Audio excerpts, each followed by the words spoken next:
how's it going, guys? Welcome back to TUTV. My name's Jack. And I'm Parker, also known as Bizarro Jack. Yeah, you're looking pretty good today, man. I'm gonna say. Yeah, no, I mean, I think maybe you stole my style. I think I had it first, considering that I'm older than you, but you are my little brother by blood, so. That is true. Yeah, we found out that we are brothers. Same mother, different father. Yeah. But I found out literally minutes ago, so. Yeah, we found out. I found out just now, actually. I'm just kind of going along with it. So.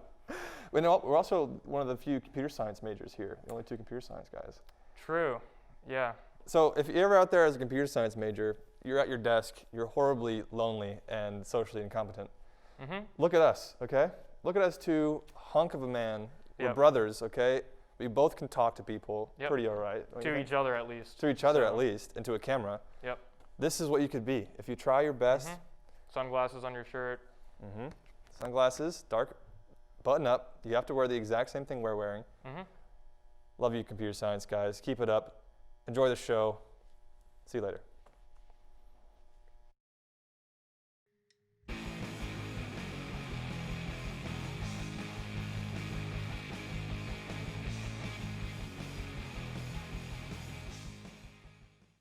Hi, welcome to TUTV News. I'm Harry.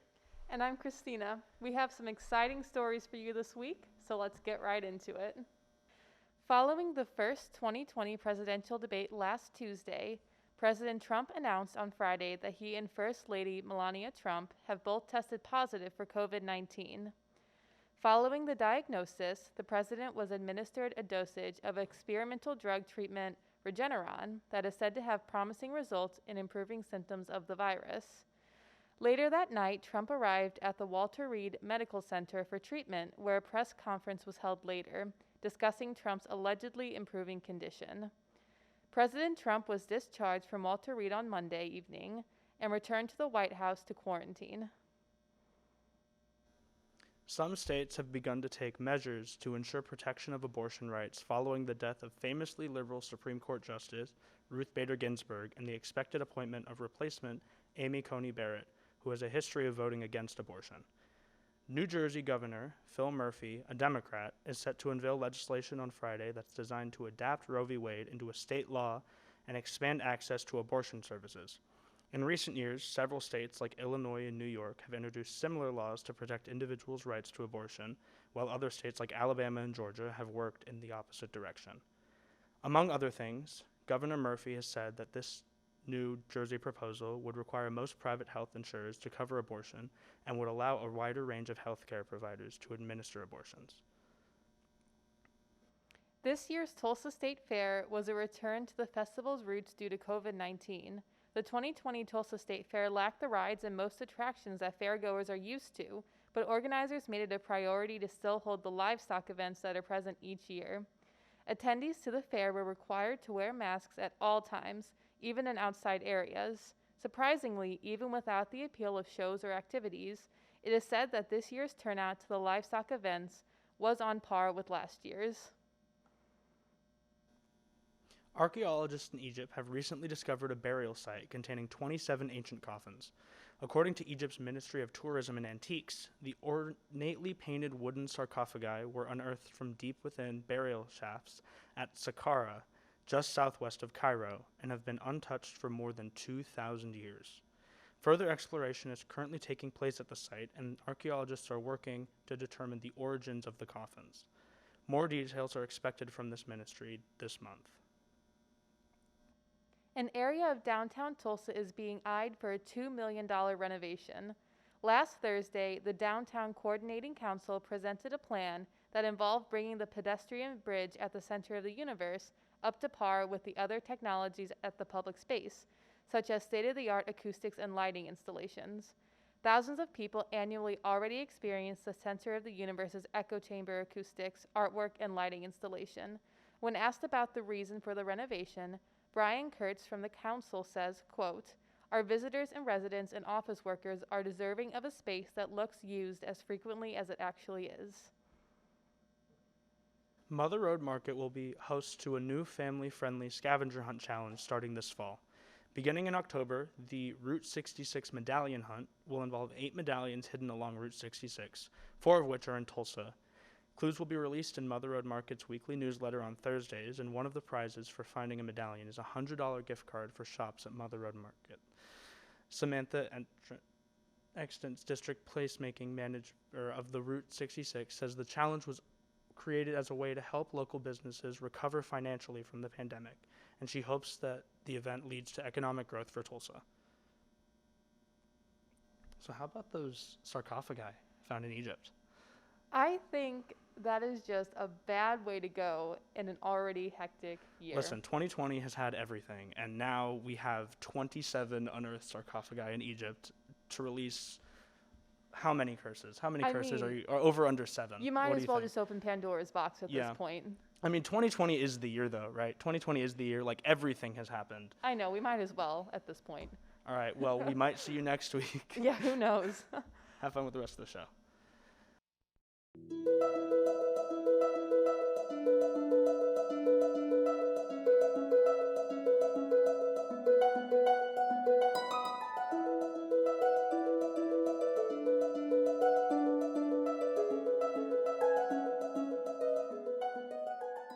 Hello everybody, today I'm interviewing Dr. Mark Brewing. He is a professor here at the University of Tulsa, and today he's going to be talking to us about the Greenwood Art Project. This is an art project that's going to be in Tulsa next year. It's initiative of the 1921 Tulsa Massacre Centennial Commission, and Dr. Mark Brewing is working on this project, and he'll be telling us more about it. So hope you enjoy. The idea I had of the project when I first started was that we were going to, maybe in some sense, correct the historical record. Sure. Yeah. And just bring attention to an important event in this city's history that had been ignored, in part because it made people feel uncomfortable. Right. You know? Yeah. And I think that is still part of what is going on. But like what you said, the idea that it is meant to not simply sort of talk about 1921, but try to, how would I put this, rethink our notion of community within the city. Yeah. Right. And reevaluate almost. Yeah. Think about how, the connections that we all have to our past. So sort of moving it out of just North Tulsa and getting, folks in South Tulsa and the center of the city, more involved in what is going on and the aims of the project. So that was one thing that interested me about the project, was that it was not just focused on Greenwood, right? But it was going to be about Greenwood, but really aimed at the entire city. I want to get into the logistics or the physicality of the art project and how that is going to be kind of representing this idea. Yeah, and so that's the other really interesting part of this project. And one of the main sort of movers behind the project is an artist from Houston, named Rick Lowe. And Lowe is internationally known and a former MacArthur Genius Fellowship recipient. And he has this really interesting idea to me about art. He's influenced by this notion, I think it's called social structure. Okay. And the idea is that it's not really the artist's role, as in it's not Rick Lowe's role to sort of create an artwork and put it in a community.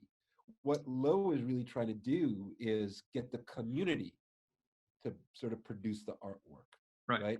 So almost from the start, he was going out into the community and asking members of the Tulsa community to sort of think about, the sort of works that they would be interested in, the kinds of projects they would be interested in producing. And that's really what the art project is. It's going to be a series of probably 25 or 30 separate works, but most of these are going to be artworks that are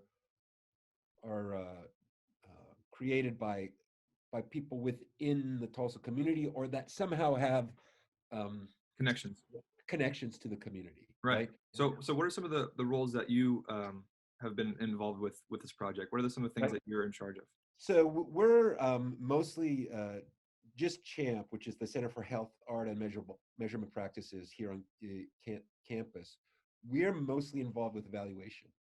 Okay. What we're going to be doing for the next couple of months, we've been doing it for the last couple of months as well, is taking some baseline measurements of what people are thinking about in the community, how businesses are doing in the community. So we look at that beforehand, and then we're going to look at that afterwards.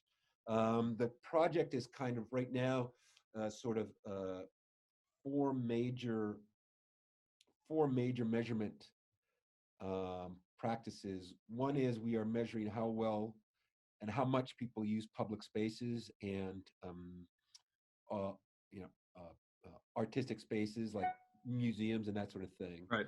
The other is we're looking at how the media cover art, and it's particularly North Tulsa. So it's a coding scheme. Um, the the next is interviewing local businesses and seeing how they, what their challenges and opportunities are. And then finally, we're going to do a resident survey, probably the end of this year, early next year, that just asks people about their opinions about the community and about art and that sort of thing. Okay. We look at those before the art is installed, and that will be in May and June. And then we're going to do all those measurements next year, the same measurements, to sort of see if there's been any measurable change because of the That's interesting. Yeah, to kind of quantify the effect. Thank you for talking about this. I mean, really interesting stuff. I have a mathematics background, so very rarely do I get to combine the passion of art and data into one project. Yeah, So yeah, it's fascinating for me. yeah. Like I say, it's a new kind of field. So it is kind of interesting to get involved with. Perfect. Well, thank you again for coming to talk to me today. I appreciate it. Pleasure. Thank you for inviting me.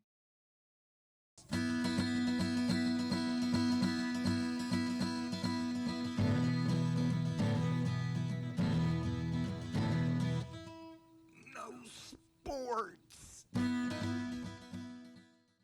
you just watched was just a sample of the larger interview. So if you'd like to see the rest of it, visit our website at tulsa.show. I'm David Jeffalone. And I'm Ethan Worley. Let's jump into the episode. The Golden Hurricane football team traveled to 11 UCF this past weekend and came out on top in a great game.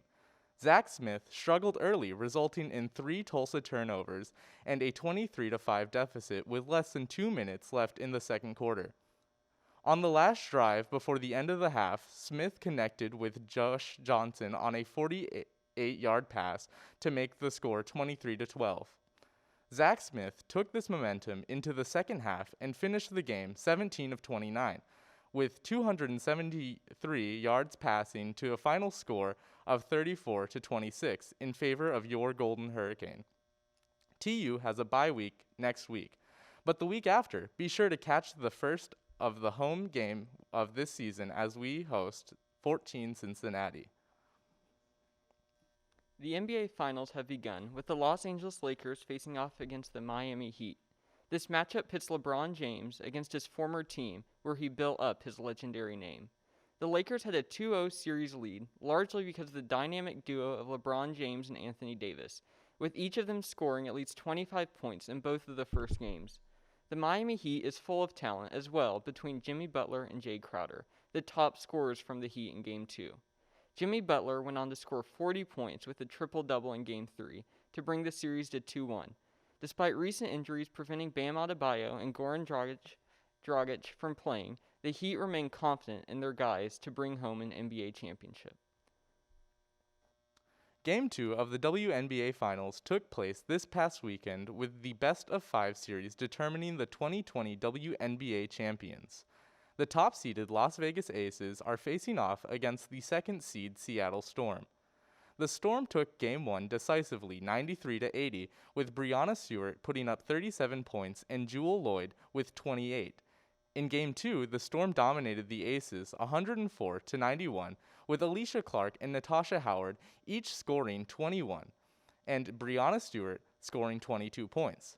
With the Aces on the ropes, the Storm have a chance to close out the series in Game 3 this Tuesday.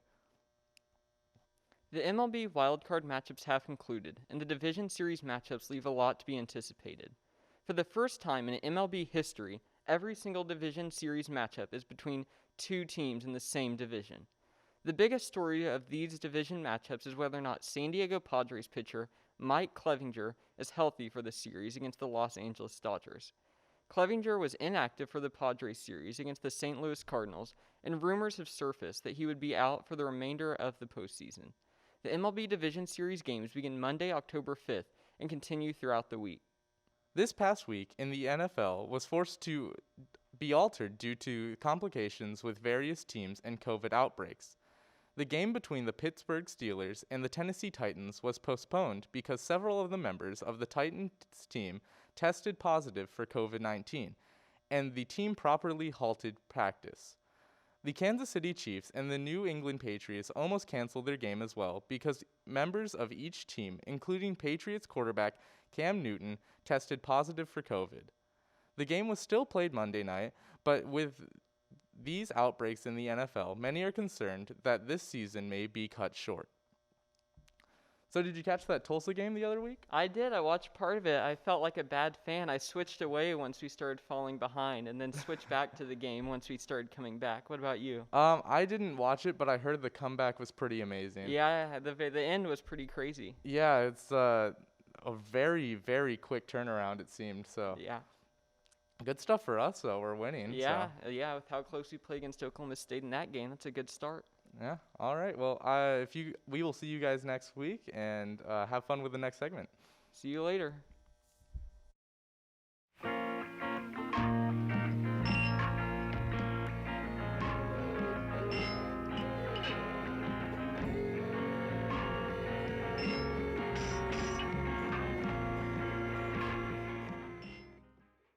Hello and welcome to your TUTV Entertainment Cast. I'm Ryan Bennett.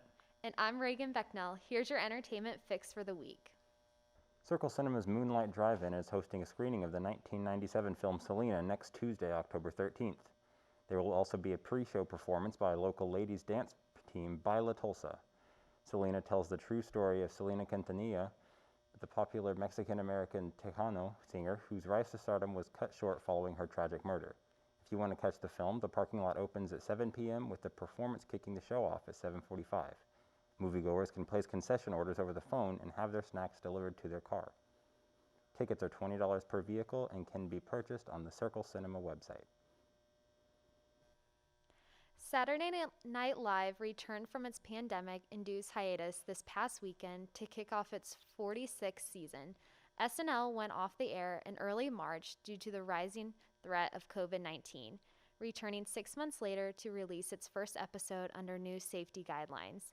The season premiere featured an inevitable parody of the recent presidential debate between President Trump and former Vice President Joe Biden. Alec Baldwin returned with his now infamous impersonation of President Trump, with actor Jim Carrey opposing him as Joe Biden.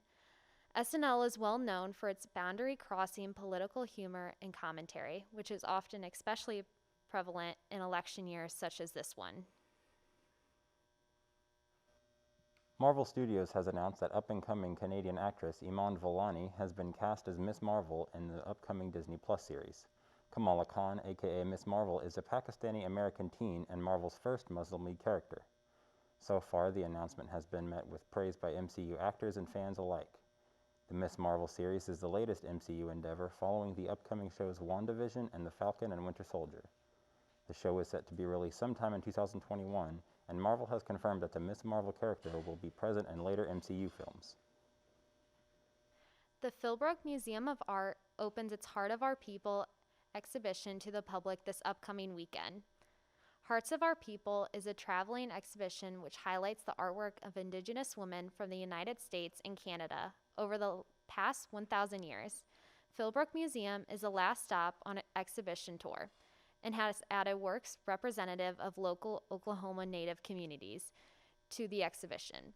You can visit starting October 7th with exhibition starting January 3rd, 2021. For admission and safety guidelines, check out the Philbrook Museum for more information.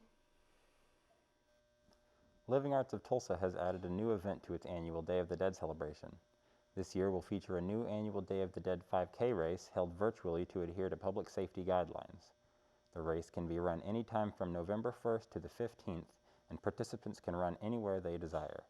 The deadline to sign up is next week, October 15th, with information packets prepared for pickup in the following weeks.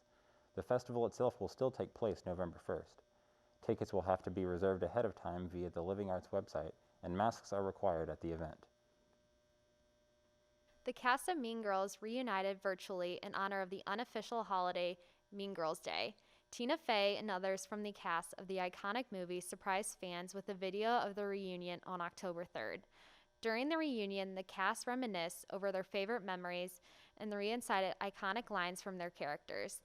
They also took the opportunity to address their audience and encouraging them to vote in the upcoming election. Lacey Chabert, who played Gretchen Wieners in the film, closed the reunion by saying, quote, "Vote on November 3rd. That would be so fetch." That's all for this week. Here's a package from Christina regarding the beer brewing process. Hi everyone, my name is Claire, and these are my roommates, Mag and Stina. Today we're going to be brewing some Oktoberfest beer.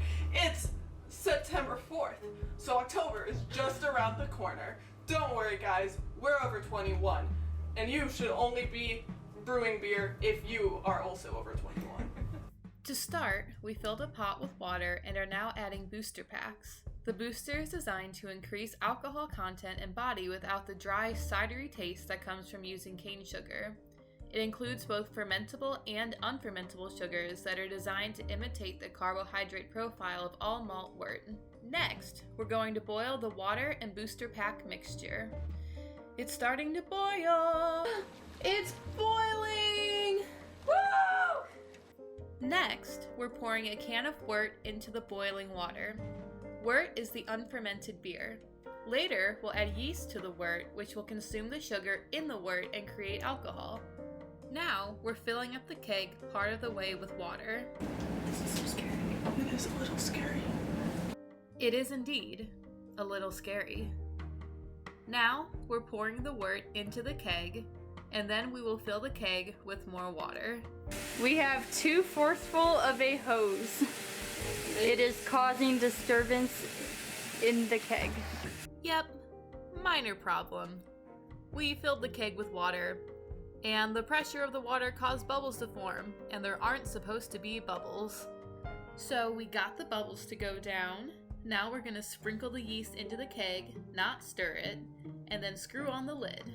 And to finish, we're going to store the keg in a cool, dark place for about 2 weeks. Say goodnight. Alright everybody, we did it! That was the first step of brewing Oktoberfest beer. I'm really proud of us. Are you proud of us, Nag? I'm proud of us, Are you proud of us, Stina? I'm so proud of us.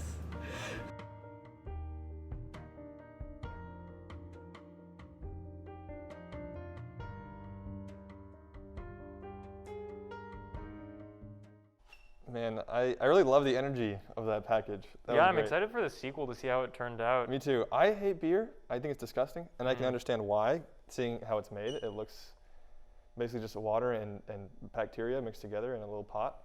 Yeah. No offense to Christina, really good job on the package, but Yeah. I think it's gonna be gross regardless. What do you think? I don't know. I mean, because of their unique approach at making it, it could be completely revolutionary. Yeah, So- the unique approach of having it have bubbles when it's not supposed to have bubbles. Yeah, yeah. Good job, Christina. That's a good package. I think I should just make it like a cooking package. What should I make? Ooh, that's a good question. Eggs. Just scrambled eggs Yeah, and toast. That's probably Yeah. one of the only things I can make. Scrambled Yeah. eggs and toast. I'm a big fan of eggs. So, Like any form.